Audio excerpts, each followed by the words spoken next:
Welcome to Inpsych, a ground for the fearless. The lion does not concern itself with the opinions of sheep. Predatory thinking is not about aggression for its own sake. It is about cultivating a state of mind where clarity, strategy, and survival instincts dominate over comfort and illusion. In psychology, there is a principle known as dominance hierarchy, where individuals rise not because they are the strongest in raw force, but because they understand how to position themselves in the structure of power. Predatory thinking works in the same way. It is the ability to step outside the common desire for fairness, approval, or predictability, and instead see the world as a series of opportunities and weak points waiting to be read. Philosophers like Nietzsche spoke about the will to power, the idea that life itself thrives on the urge to expand, to overcome, and to dominate rather than submit. Predatory thinking is the practical extension of that philosophy. It asks you to stop playing by rules designed to keep you safe but mediocre. It asks you to recognize that hesitation, guilt, and the need for validation are chains placed on your mind by a culture that rewards compliance. This mentality does not make you cruel, but it does make you clear. You begin to see how easily people reveal their fears, how quickly they retreat when confronted, and how desperately they cling to illusions of control. To think like a predator is to strip away these illusions and approach every situation with a single question. Where is the leverage that guarantees I win? Let's explore deeper. Number 1. The predator does not seek fairness, it seeks leverage. Fairness is a story society tells to keep everyone obedient. But if you study both psychology and history, you see very quickly that human beings rarely win because of fairness. They win because they create advantage. A predator understands this instinctively. It does not enter the hunt thinking, "Let me give my prey a fair chance." It enters the hunt with one goal: position itself where the prey has no escape. In philosophy, Nietzsche made the point that morality often comes from the powerless trying to control the powerful. He argued that concepts like fairness, guilt, and virtue are often tools of restraint. From a psychological perspective, fairness is comforting because it removes responsibility. If the world is fair, then you do not have to be clever or strategic. You simply have to wait your turn. The predator mentality exposes that lie. Life is not about turns. It is about leverage. Consider a chess match. A novice player plays piece for piece, trying to be fair in their exchanges. A master does not play like that. They look for angles, for patterns in the opponent's habits, for subtle weaknesses. They are not trying to be equal, they are trying to create a position where equality is no longer possible. That is leverage. In everyday life, leverage shows up when someone gets a promotion, not because they worked the hardest, but because they positioned themselves closest to influence. It shows up when a negotiator secures the best deal, not by offering fairness, but by making the other side feel like they have no better option. Predatory thinking does not waste energy demanding equality in a world that has never been equal. It studies where the tilt is, and it uses that tilt. This is not cruelty, it is clarity. The predator recognizes that to survive and thrive, you must be willing to exploit openings that others ignore out of a false sense of morality. Fairness is an illusion that comforts the prey. Leverage is the reality that feeds the predator. Number 2. Perception of threat is power in itself. Power is rarely about the act itself. More often, it is about the anticipation of the act. In psychology, this is called anticipatory anxiety, the fear of what might happen rather than what is happening. Predatory thinking understands this and turns it into a weapon. A predator does not always need to strike. Sometimes, the mere possibility of a strike bends others into submission. Take history, for example. During the Cold War, the United States and the Soviet Union did not destroy each other with nuclear weapons. Yet the shadow of that threat dominated world politics for decades. Both sides knew that the perception of what could happen was more powerful than the event itself. Fear shaped decisions more than reality. In philosophy, Thomas Hobbes argued that fear of violence is one of the greatest forces shaping human society. People surrender freedom, compromise values, and obey authority, not always because authority acts, but because authority could act. The predator understands this dynamic at an instinctive level. You do not always need to attack your opponent, you simply need to convince them that you can, and that it will not end well for them. Think of the manager in a workplace who never raises their voice but carries an aura that makes people step carefully around them. Or the fighter who walks into the ring with such intensity that their opponent is already doubting themselves before the bell rings. That is power before action. That is the predator's edge. Predatory thinking sees that the human mind fills empty space with imagination. If you leave people to wonder what you might do, they will often create a worse scenario in their heads than reality. And in that hesitation, in that trembling doubt, you gain control. The prey thinks safety comes from avoiding confrontation. The predator knows safety comes from being perceived as someone not to be confronted. The image, the energy, the psychological weight of threat becomes a currency more valuable than actual violence. In the end, the predator's true victory is not in the strike, but in how the perception of the strike keeps others permanently tilted off balance. Power is not only what you do, power is what people believe you could do. Number 3. Control is never taken. It is created in the mind of others. Most people think control comes from force, position, or authority. But if you study both psychology and history, you see that control is not something you hold in your hands. It is something that lives inside the minds of others. The predator does not simply take control. It creates the belief in others that resistance is pointless. That belief is stronger than any chain or weapon. In psychology, this is close to the concept of learned helplessness, discovered by Martin Seligman. When animals are conditioned to believe they cannot escape, they stop trying, even when escape becomes possible. Humans are the same. If someone convinces you that they hold all the cards, you often surrender before you even test your own power. The predator thrives on engineering this exact perception. Philosophy also reflects this. Michel Foucault argued that real power does not require constant violence or domination. Instead, it comes from shaping the way people think, the way they see themselves, and the limits they imagine around them. When people believe they are controlled, they act as if they are, even when no one is forcing them. You see this everywhere. A manipulative boss does not need to threaten every employee individually. Their reputation, their body language, their subtle words create a culture where people act cautiously without being directly ordered. Or consider abusive relationships. Often the abuser does not have to scream or hit anymore, because the victim has internalized fear so deeply that silence itself feels like control. Predatory thinking taps into this truth. To control someone, you do not need to fight them. You only need to occupy their mind. You need to install doubt, fear, or dependency so thoroughly that they shape their own cage. Control then becomes effortless. The prey believes control comes from visible authority. The predator knows true control is invisible.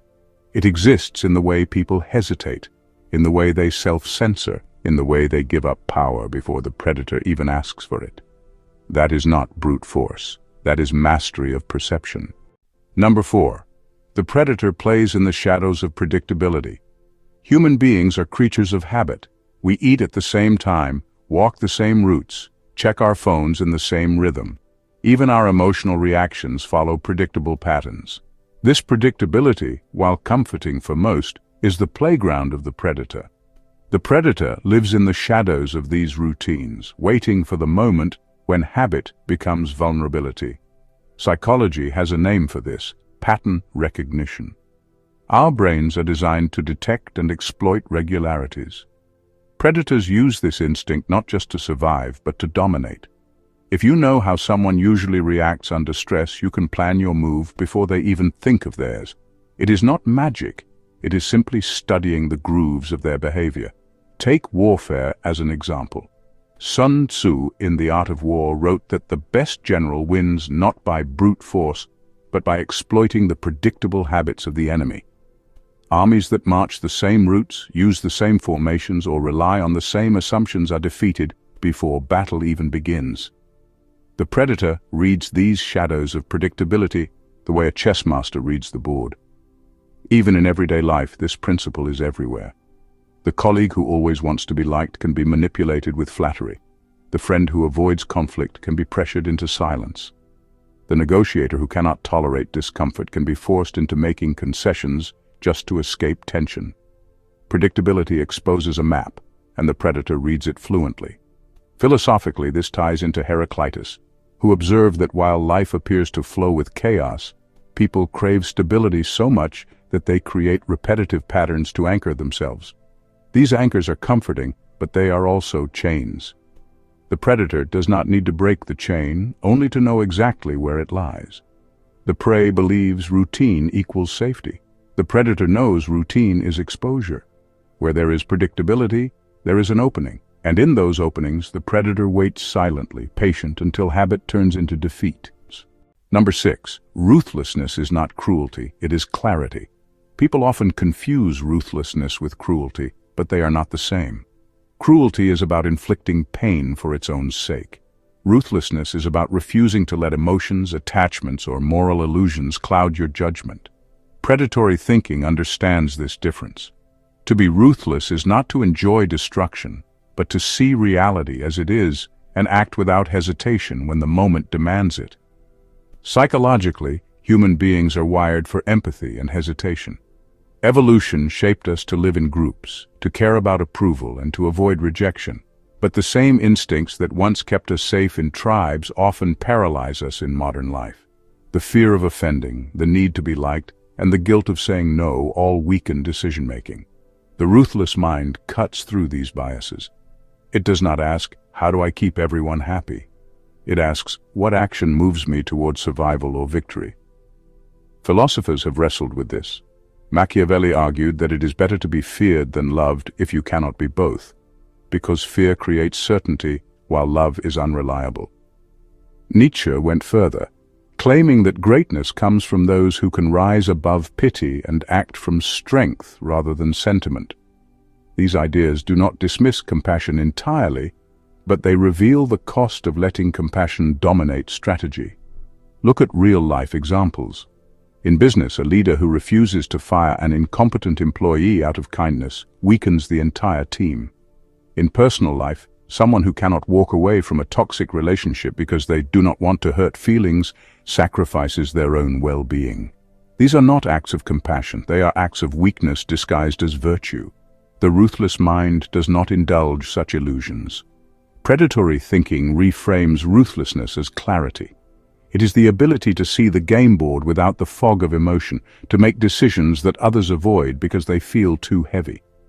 While the prey hides behind excuses of morality or guilt, the predator acts with precision. Cruelty destroys for pleasure. Ruthlessness removes obstacles for progress. The difference is simple but profound. Cruelty is blind emotion. Ruthlessness is sharpened reason. One poisons, the other clears the path. Number 7. Survival is the only true currency. Strip away all the layers of society, all the talk of moral status or even wealth, and what remains is survival. Every human action, no matter how dressed up in ideals, reduces to a survival mechanism. Predatory thinking never forgets this. While most people get distracted chasing symbols of success, the predator sees that the only currency that truly matters is the ability to endure, to adapt, and to outlast. Psychology confirms this. Abraham Maslow's hierarchy of needs places survival at the very foundation. Before love, before status, before self-expression, the human mind is hardwired to secure safety and continuity. Yet most people become comfortable and forget this order. They sacrifice survival for approval, for short-term pleasure, or for illusions of fairness. The predator never does. For them, survival is not negotiable. Everything else is optional. History illustrates this over and over. Empires rise not because they were the most virtuous, but because they survived storms that crushed others. Rome, for example, lasted for centuries because it adapted, absorbed, and bent rules whenever necessary. The collapse of those who obsessed over pride or moral purity shows a simple truth. Survival belongs to the flexible, not the rigid. Philosophically, this idea connects with Darwin's principle that it is not the strongest or the smartest who survives, but the one most adaptable to change. Nietzsche echoed this with his concept of the Übermensch, someone who creates their own values in order to endure rather than cling to outdated ones. Survival is never passive. It requires constant transformation. In real life, the same law applies. A business that clings to old methods out of tradition collapses. A person who refuses to adjust in relationships becomes irrelevant. A mind that resists change decays. The predator thrives because it treats every situation as survival first. If an idea works, keep it. If it does not, discard it without sentiment. The prey confuses survival with comfort. They believe as long as they feel safe, they are surviving. The predator knows survival is about enduring discomfort, enduring risk, and embracing adaptation. That is why they last when others vanish. In the end, survival is the raw currency beneath all illusions. Everything else, wealth, reputation, morality, exists only if you live to protect it. Number 8. Predators do not react, they anticipate. Most people live in reaction mode. They wait for life to throw a problem at them and then scramble to respond. This reactive mindset is why so many remain trapped in mediocrity. The predator, however, does not wait. It anticipates. It studies the terrain, the patterns, and the psychology of others so thoroughly that it sees the move before it happens. The strike, when it comes, looks fast and shocking, but in truth it was prepared long before. Psychology reveals why anticipation is so powerful. Our brains are prediction machines. Neuroscience shows that the brain is constantly trying to forecast what will happen next, and those who master this process gain immense control. Anticipation reduces fear, sharpens decision-making, and gives the predator the advantage of time. By the time prey reacts, the predator is already several steps ahead. Think of great generals in history. Napoleon was known not only for boldness, but for anticipating the movements of his enemies. He studied their habits so deeply that his strikes appeared almost supernatural. In reality, they were the result of preparation and foresight. Sun Tzu wrote that every battle is won before it is fought. That is anticipation. In daily life, anticipation is just as deadly. The skilled negotiator prepares for every possible counter-argument before walking into the room. The entrepreneur studies market shifts before competitors notice them. Even in relationships, the person who anticipates the emotional reactions of others gains silent leverage. Reaction is always a step behind. Anticipation owns the future. Philosophically, this principle echoes with the Stoics. Marcus Aurelius practiced premeditatio malorum, imagining misfortunes before they happened so he could remain calm and prepared when they arrived. Nietzsche also valued foresight, seeing it as a way of breaking free from the herd mentality that merely reacts to events. The prey comforts themselves by saying, "I will handle it when it happens." The predator asks, "How do I ensure it never catches me unprepared?" This difference creates a gulf. One lives in permanent defense, the other in controlled offense. The predator's strike is feared, not because it is sudden, but because it is inevitable. Anticipation, not reaction, is what makes them appear untouchable. Number 9. Mercy is often self-sabotage disguised as virtue. Mercy is celebrated as one of the highest human virtues. Religions praise it, societies reward it, and people feel morally superior when they extend it. Yet when you study human behavior deeply, you begin to see a darker truth. Mercy often functions as self-sabotage. More often than not, it is less about noble compassion and more about protecting your own self-image as good. Predatory thinking strips away this illusion. Psychology provides evidence of this in the concept of cognitive dissonance. People want to view themselves as kind, moral, and just. So when they face moments of power, they often choose mercy not because it benefits them, but because it protects the story they tell themselves about who they are. This means their mercy is not about the other person at all. It is about their own comfort. The predator sees this weakness immediately. History is filled with examples of mercy leading to downfall. Julius Caesar pardoned many of his political enemies to appear magnanimous. Almost all of them eventually betrayed him and contributed to his assassination. His mercy was noble in appearance, but fatal in practice. Philosophy has wrestled with this tension. Machiavelli advised that a ruler who is too merciful invites chaos because people exploit leniency. Nietzsche warned against pity, arguing that it often strengthens weakness instead of creating strength. These thinkers were not advocating cruelty for its own sake, but clarity. Mercy must be measured, not automatic. In real life, you see it in relationships when someone forgives a repeated betrayal out of fear of being alone. You see it in workplaces where poor performers are kept on because firing them feels too harsh. The result is always the same. Mercy, when misplaced, feeds the very weakness that will eventually consume you. Predatory thinking reframes mercy as a tool, not a duty. Mercy is granted when it creates leverage, when it strengthens your position, or when it disarms an opponent strategically. But when mercy is given just to appear virtuous, it is nothing but self-sabotage. The prey confuses mercy with goodness. The predator knows mercy without strategy is weakness wearing a mask of morality. True power comes from deciding when mercy serves survival and when it destroys it. Number 10. The predator thrives on psychological invisibility. The most dangerous predator is not the one you see coming, but the one you never notice until it is too late. Predatory thinking thrives on invisibility, not by hiding physically, but by blending into the psychological landscape so completely that others underestimate or dismiss it. Invisibility here is not absence, it is disguise. It is the art of appearing harmless while being fully prepared to strike. Psychology explains this with the concept of selective attention. People notice what they expect to see and ignore what does not fit their mental model.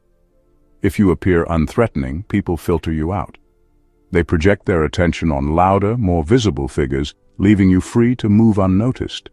The predator understands this flaw in human perception and uses it as cover. History offers clear lessons. Genghis Khan often sent small, weak-looking scouting parties to mislead enemies into thinking his forces were insignificant. By the time the full strength of his army appeared, it was already too late.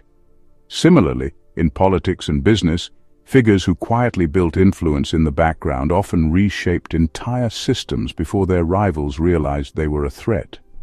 Philosophically, this principle resonates with Taoism's idea of water, soft, yielding, and invisible in its movement, yet capable of wearing down stone. What appears weak is often the strongest because it does not provoke defenses until the decisive moment. Nietzsche also spoke of the value of masks, not as lies, but as strategies. Power often grows safest behind appearances. In daily life, psychological invisibility is a lethal advantage. The quiet student no one notices may be the one absorbing everything, later outperforming the loud ones. The colleague who does not boast often climbs higher because they were underestimated until their results could not be ignored. Even in conflict, the person who does not react emotionally disarms opponents by depriving them of cues. The prey believes survival depends on visibility, being seen, heard, and recognized. The predator knows visibility is vulnerability. The moment everyone watches you, they prepare for you. Invisibility, on the other hand, creates the perfect hunting ground. You move silently in the blind spots of others until their defenses collapse. True power is not always in being seen. Sometimes it is in being invisible until your presence can no longer be denied. Number 11. Winning is not about the kill, it is about control of the hunt. Most people think victory lies in the final strike, the decisive moment when the opponent falls. But for the predator, the kill is merely the end of a process. The true victory lies in controlling the hunt from the very beginning, shaping the pace, the environment, and the choices of the prey until the outcome is already decided. The predator is less interested in the end than in mastering the path that leads to it.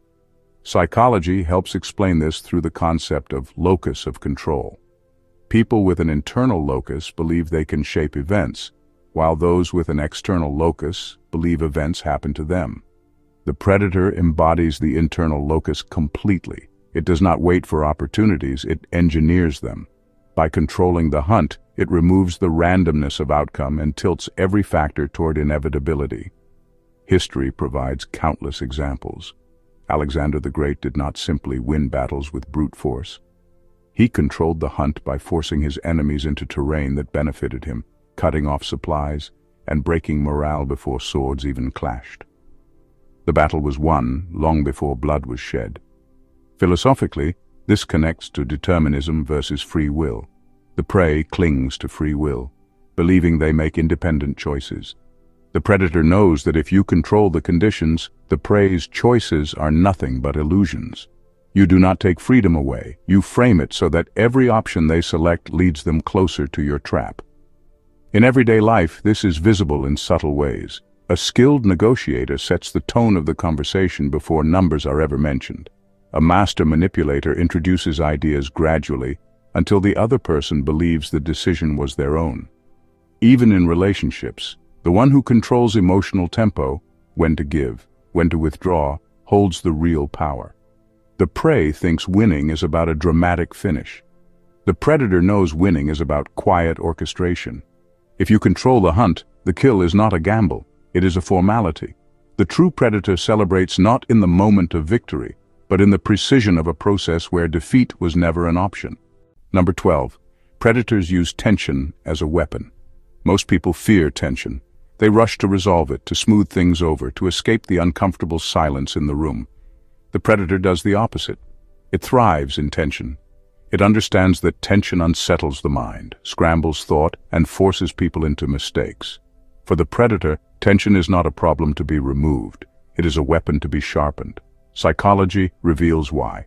Humans are wired with a strong need for cognitive closure, the desire to escape uncertainty and reach resolution. This is why awkward silences feel unbearable, and why negotiations often end with people giving more than they should just to end the discomfort. The predator exploits this. By holding the silence, by letting the tension stretch, it creates pressure that others cannot withstand. Look at history, and you see this clearly. During the Cuban Missile Crisis, John F. Kennedy resisted calls to strike immediately. He understood that controlled tension could push the Soviets into making concessions. The longer the tension stretched, the more the other side's fear grew. The predator is not the one who breaks first. It is the one who uses the breaking point as a lever. Philosophically, Kierkegaard spoke about anxiety as the dizziness of freedom, a state that makes people desperate to escape their own uncertainty. Most flee from this feeling. The predator endures it. More than that, it channels it. In daily life, tension is everywhere.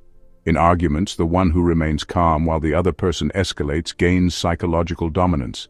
In business, the negotiator who can sit in silence while the other squirms often walks away with the better deal. In relationships, the person who does not rush to explain or apologize forces the other to reveal their own insecurities. The prey believes tension is dangerous. The predator knows tension is leverage. When others cannot tolerate it, the predator creates it deliberately. Every second of unease drains the opponent's clarity while sharpening the predator's control. Victory does not always come from striking first. Sometimes it comes from holding the tension until the other side collapses under the weight of their own nerves. Number 13. The predator sees fear as usable energy. Most people see fear as an enemy. They run from it, numb it, or pretend it does not exist. The predator does the opposite. It does not waste time denying fear. It absorbs it, transforms it, and channels it into heightened awareness. Fear, for the predator, is not paralysis, it is fuel. Psychology shows that fear is one of the body's most powerful performance enhancers. Fear triggers the amygdala, floods the system with adrenaline, sharpens attention, and primes the body for action. While prey panic under this surge, predators ride it like a wave. They do not see fear as a weakness, but as a natural upgrade of the senses. History gives clear examples. Elite warriors across cultures, from the Spartans to the samurai, trained not to eliminate fear, but to master it. They understood that fear sharpened their reflexes and kept them alive in battle. Even modern athletes and performers often speak about fear before competition. The best ones do not get rid of it. They channel it into intensity. Philosophically, this aligns with Nietzsche's idea of embracing the darker parts of the human psyche rather than repressing them. Fear is part of our nature. To reject it is to reject life itself. To harness it is to transform weakness into strength. The Stoics also practiced this idea in their own way, preparing themselves mentally for worst-case scenarios so that fear became anticipation, not shock. In daily life, you see the difference everywhere. The prey lets fear stop them from taking risks, speaking up, or seizing opportunities. The predator feels the same fear but asks, "How can I use this energy?" Fear before a speech can be turned into presence. Fear before a decision can sharpen focus. Fear in a negotiation can remind you that the stakes are real and must be handled with precision. The prey believes fear is a signal to retreat. The predator knows fear is a signal to engage more fully. Instead of drowning in it, they let it heighten their instincts. Fear is not a wall. It is a source of power for those disciplined enough to use it. In the end, fear is not the enemy of the predator. Fear is the hidden ally that amplifies survival and sharpens the hunt. Number 14. Predatory thinking is not impulsive, it is calculated aggression. From the outside, the predator often looks reckless. The strike seems sudden, the aggression looks raw, and the decision appears bold beyond reason. But this is an illusion. What looks like impulsiveness is almost always calculation. The predator prepares in silence, studies the terrain, maps the weaknesses, and only then unleashes aggression. The act looks fast, but the thinking behind it is slow and deliberate. Psychology explains this through the concept of delayed gratification and impulse control. Experiments like the famous marshmallow test show that those who can resist the urge for immediate satisfaction often achieve far greater success later. The predator embodies this principle on a higher level. It resists reckless action, waits until the conditions are perfect, and then strikes with force. To outsiders, it looks spontaneous. In reality, it is precision disguised as speed. History is full of predators who understood calculated aggression. Hannibal, one of the greatest military minds, spent years studying Rome before delivering crushing defeats. His crossing of the Alps with elephants looked like madness. But it was not madness. It was strategy that exploited Roman predictability. Aggression without calculation is suicide. Aggression with calculation is domination. Philosophically, this resonates with Aristotle's concept of phronesis, or practical wisdom. Courage, he argued, is not reckless boldness but measured action at the right time. Nietzsche echoed this, warning against acting blindly out of passion and instead advocating for a will that is directed, sharpened, and focused. In daily life, this truth is everywhere. The impulsive person argues in anger, damaging relationships and credibility. The calculated predator stays silent until the exact moment when speaking will have maximum effect. The impulsive entrepreneur rushes into ventures without research.